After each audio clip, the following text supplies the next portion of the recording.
Whenever you're shopping for ingredients for your lunch or dinner, you usually come across some chopped up cabbage and carrots.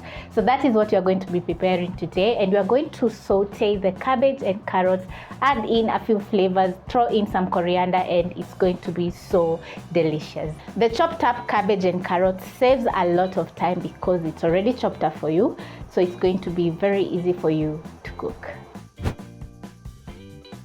Because everything is already prepped up, that is my cabbage and carrots, garlic and onions together with coriander, I'm going to get straight into making this very quick recipe.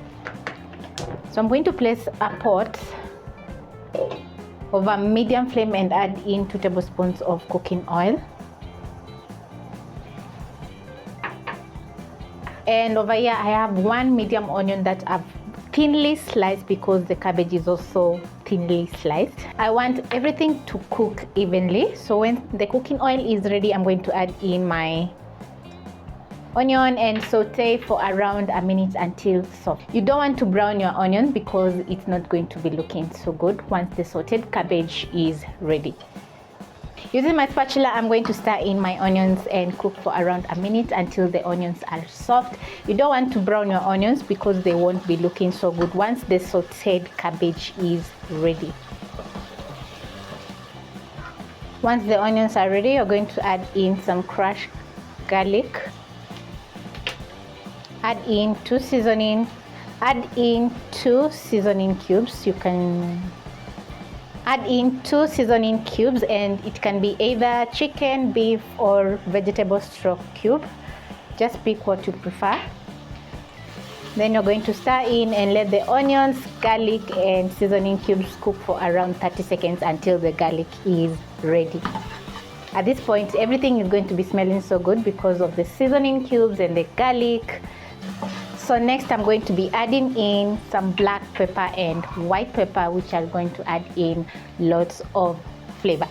Black pepper is mildly spicy while the white pepper has a very nice earthy taste.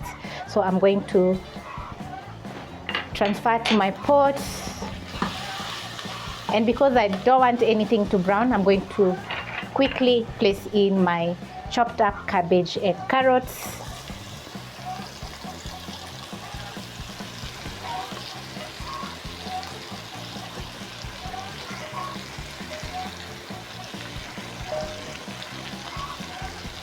This is for my family's lunch, so it's quite a lot of cabbage. And immediately I'm going to toss the cabbage together with the seasoning. A quick tip for you: whenever you're cooking cabbage, don't cover, because the cabbage is going to cook instead of steaming.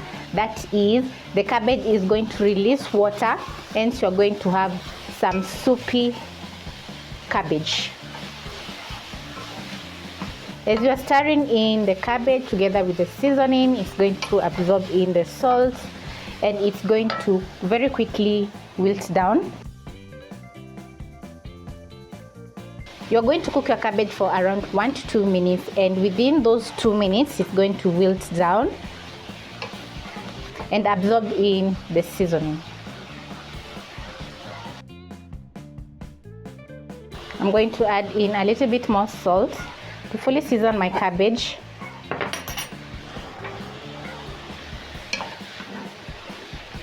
Stir in, and you can see the cabbage is not releasing any water because it's not covered while cooking.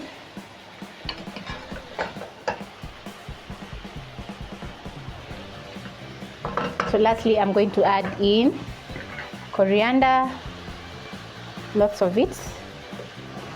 Put out the flames. Then my sauteed cabbage and carrots is ready to serve.